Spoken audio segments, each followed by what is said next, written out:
Hello, good morning all of you students. देखो, हमने पिछली कक्षा में शांति शिक्षा के उद्देश्य पढ़ रहे थे, जिसमें मैंने बताया था शांति शिक्षा के उद्देश्यों के बारे में कि कौन कौन से उद्देश्य होता है, जिसके अंतर्गत हमने दो का अध्ययन कर लिया था। एक अंतर्राष्ट्रीय समझ, दूसरा था पर्यावरणीय उत्तरदायित्व। आज हम पढ़ेंगे तीसरा, हमारा है परमाणुवाद का विरोध। ठीक है। प्रत्येक राष्ट्र ने अपने आप को विकसित राष्ट्रों के समान सामरिक व परमाणु क्षमताओं को संपन्न करना चाहता है। यानी कि एक राष्ट्र और जैसे दो राष्ट्रों की बात करते हैं, दो राष्ट्र है, वो क्या दोनों राष्ट्र क्या चाहता है, उनके पास परमाणु बम हो, है ना। कभी कोई परेशानी आए, कुछ भी आए तो परमाणु बम का यूज कर सके। तो क्या करना चाहता है कि प्रत्येक राष्ट्र अपने आप को विकसित राष्ट्रों के समान, जो विकसित राष्ट्र है उनों के समान अपने आप को परमाणु क्षमताओं से संपन्न करना चाहता है। विश्व शांति के लिए इस परमाणुवाद का विरोध होगा अत्यंत आवश्यक है।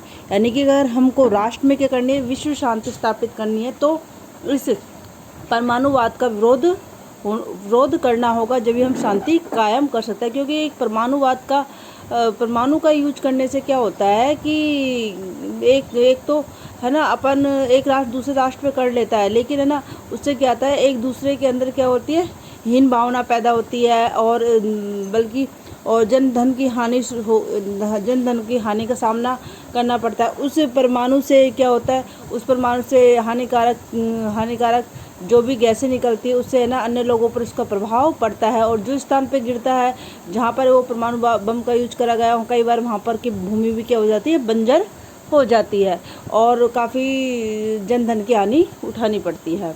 आगे बात करता है परमाणु व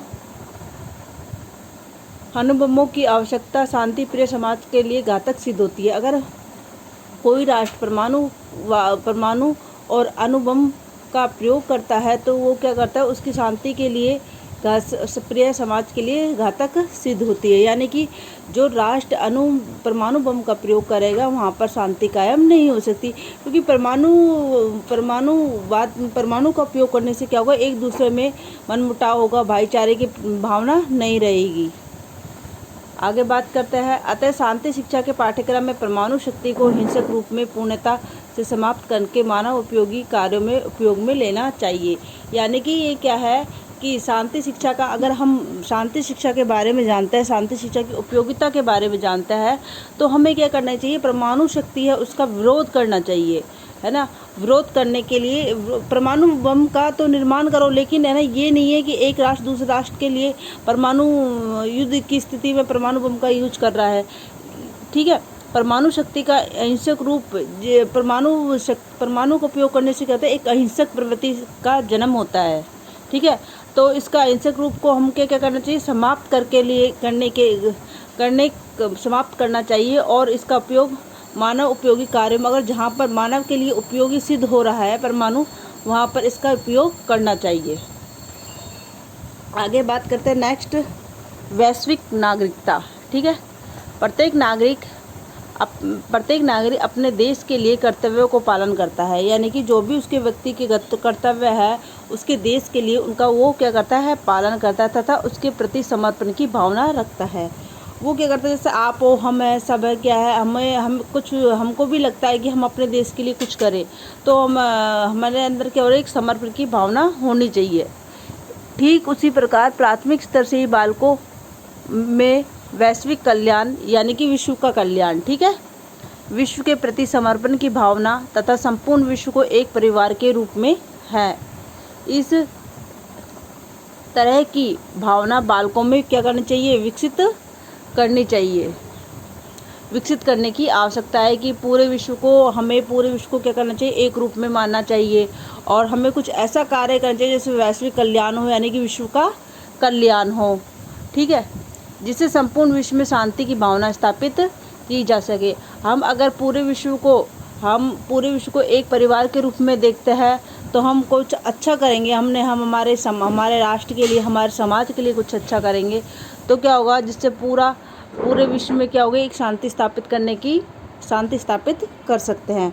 नेक्स्ट है लैंगिक समानता। लैंगिक समानता की बात करें तो लैंगिक समानता का तात्पर्य है जैसे लड़के लड़कियों में भेदभाव की स्थिति। ठीक है। यानी कि शांति शिक्षा के माध्यम से बालक बालिका है ना, लड़के या लड़की, ठीक है। रंग रूप जाति पाति के आधार पर किसी प्रकार का भेदभाव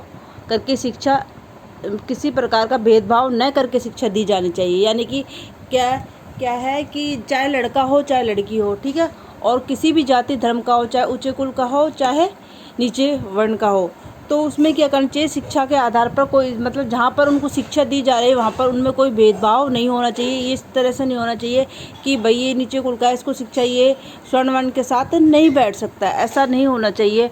और चाहे बालक हो चाहे बालिका, उनको समान रूप से शिक्षा ग्रहण करने का अधिकार होना चाहिए, शिक्षा दी जानी चाहिए। बालकों को समक्ष बिना भेदभाव निष्पक्ष व्यवहार प्रदर्शित करना चाहिए।